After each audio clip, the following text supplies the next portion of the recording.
hundreds of homeless men, women, and families that count on Joy Junction, Albuquerque's largest emergency homeless shelter, for shelter and a hot meal.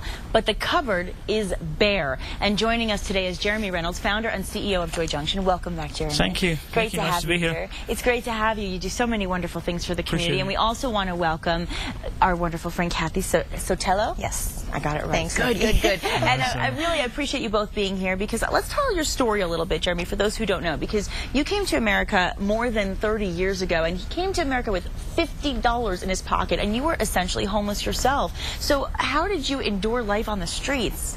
It was more like couch hopping for a while, and it was miserable. We went from friend to friend. My worst 2 or 3 nights were at the end of January and February in 1982, when I was literally on the border of New Mexico and Texas. Okay. And I slept that night on a fiberglass mattress behind a restaurant, just for a few days. But basically, it was as bad having a couch surf or couch hopping, and it's everything you take for granted. Absolutely. You know, like this morning when we came in, you know, you guys gave us coffee. Well, we hoped you would, you know, but right. But it's something when you go home and you have a cup of coffee or a glass of Coke, you don't think twice about it. But everything we take for granted, the homeless can't. We take a bed for granted. We take getting up in the morning for granted.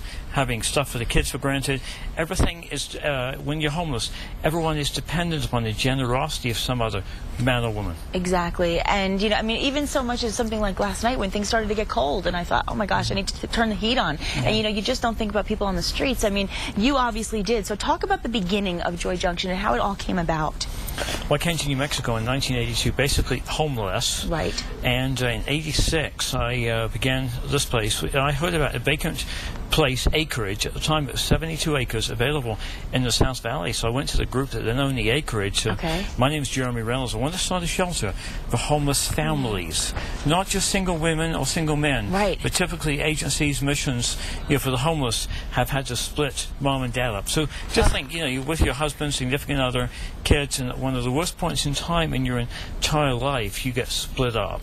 The vision I believe God gave me was to have a place for the family, husband, wife, and kid, men, significant others, and kids, to keep them together. Keep them together. I mean, and that's give them a place to get back on their feet, all without the aid of any money from Uncle Sam. Exactly. And just allow them to stay together and work through it together. And you're transforming lives. So talk a little bit about how you're doing that.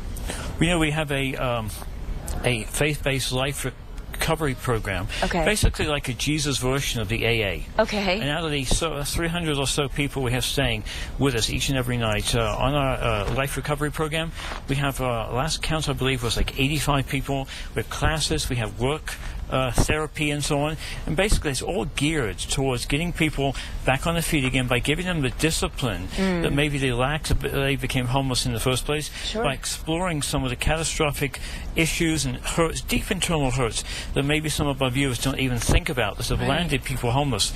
I read a comment the other day, said, you know, Nikki's homeless, she just needs to get back on her feet. The great American dream, she can do it. Well, maybe not. Maybe, like, even you look beautiful this morning, but maybe you're nursing hurts like that many other people can't see. Only you know. Right. You know, nobody knows. I mean, everybody can put on a happy face, but you don't know what somebody's going through on the inside. Absolutely. So one of the things of our life recovery program is to help people through a chaplain and a case manager with dealing with those hurts to help people get back on their feet again. One of the best things that ever happened to me last weekend, we've been going through a food issue, as you know. We've had less food down. Well, that's what I said. The cupboard is bare. I mean, it's a scary thought. Well, the cupboard's cupboard, you know, is bare.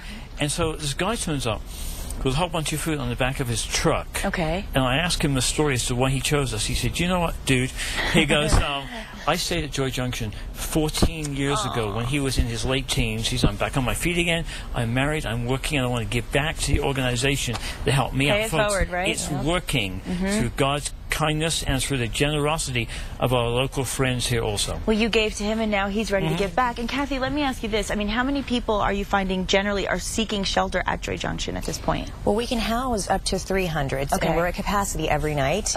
And we're turning away anywhere from 5 to 20 a night. So at a minimum, 320. Wow. I mean, you're helping a lot of people, but even if you have to turn away one person, it's heartbreaking. Absolutely it is. And you know, you're preparing meals, and you're talking about the fact that this man was so generous bringing meals. Generally, how many meals do you have to prepare a day?